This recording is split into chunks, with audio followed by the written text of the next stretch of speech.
War is often a story written in grand narratives, a chronicle of heroes, battles, and nations.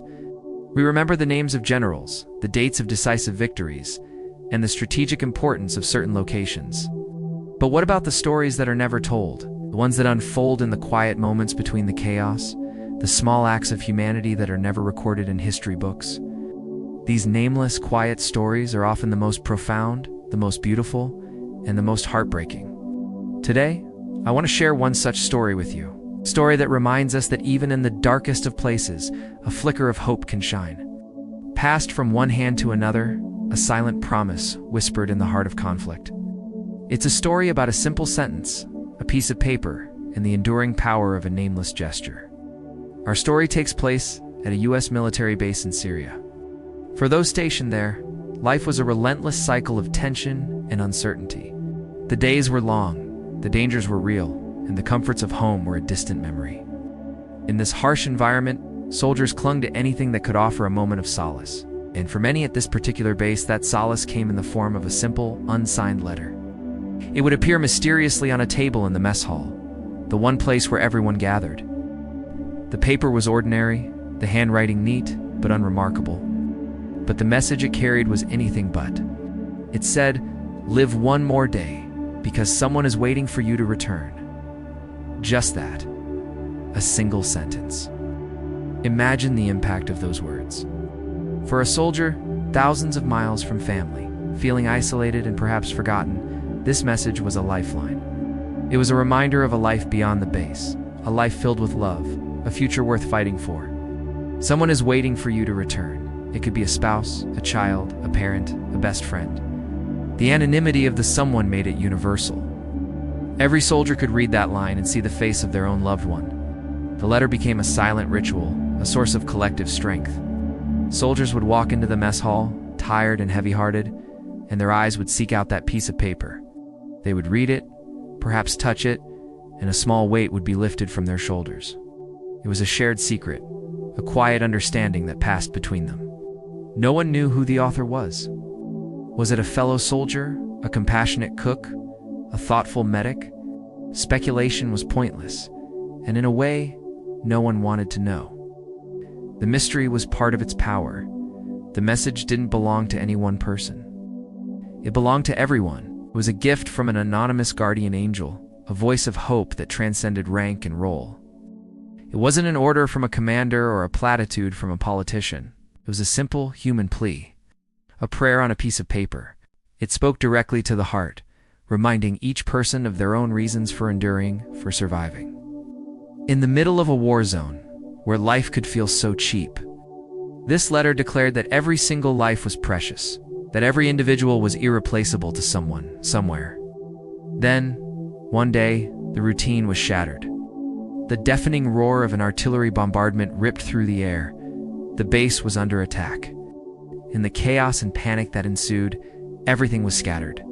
The mess hall, once a place of brief respite, became a scene of destruction. When the dust finally settled and the immediate threat had passed, the soldiers began to take stock of the damage, and more importantly, the casualties. Amidst the debris and the sorrow, someone noticed something was missing. The letter. The familiar piece of paper was gone from its usual spot on the table. It seemed like a small loss in the face of so much devastation, but for the soldiers, its absence was deeply felt. The symbol of their hope, the quiet beacon that had guided them through so many dark days, had vanished along with the fragile piece. The operation to repel the attack was costly. Lives were lost. And in the somber aftermath, as the soldiers tended to their fallen comrades, the mystery of the letter was unexpectedly and heartbreakingly solved. A young soldier, barely out of his teens, had been among those who didn't make it. As his friends prepared his belongings for the long journey home, one of them reached into his uniform pocket. And there it was, the letter, folded carefully, tucked away close to his heart. It was the original, the one from the mess hall table. He must have grabbed it in the heat of the moment, perhaps wanting to protect it, or maybe seeking its comfort in his final moments. The soldiers who found it stood in stunned silence. The quiet author of their collective hope had been one of their own, one of the youngest among them. But the story doesn't end there. As they looked at the familiar piece of paper, one of the soldiers turned it over. On the back, in the same neat handwriting, was another sentence. It was a message the young soldier had added himself, a final instruction, a last will and testament for his simple, powerful words. It read, "If I don't return, let this sentence live for me."